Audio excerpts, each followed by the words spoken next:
আজ তো ধর্ষকের কোনো বিচার হচ্ছে না, ধর্ষণ হচ্ছে পাইকারি দরে, বিচার হচ্ছে না। আইন এমন ভাবে ঘোরানো পেঁচানো, ধর্ষকগুলি খালাস পেয়ে যাচ্ছে। আবার নতুন কিছু ধর্ষক তৈরি হয়েছে, ধর্ষণ করে মেয়েটাকে হত্যা করে। নাউজুবিল্লাহ, বলেন নাউজুবিল্লাহ। এগুলো মানুষ না, এগুলো জানোয়ার। মনে রেখো, তুমি যার মেয়ে, যা কারো মেয়ে অথবা কারো বোন অথবা কারো বউকে যদি এইভাবে বেইজ্জত করে থাকো, তোমার বউ, তোমার বোন, তোমার মেয়ে অক্ষত থাকবে না। এই ধরনের তাদের উপরও ধর্ষণ হবে। বলেন নাউজুবিল্লাহ, বলেন নাউজুবিল্লাহ।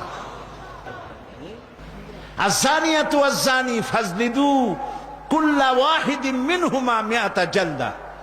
আল্লাহ তাআলা বলেছেন, জেনাকারের শাস্তি হচ্ছে 100 দোররা মারা এবং প্রাণদণ্ড দেওয়া। জেনাকারের শাস্তি প্রাণদণ্ড দাও। জেনা করেছে, প্রমাণিত হয়েছে, অবিবাহিত, অবিবাহিতা যদি হয় দোররা মারো, আর যদি বিবাহিত, বিবাহিতা হয় পাথর মারিয়া উড়ায় দাও।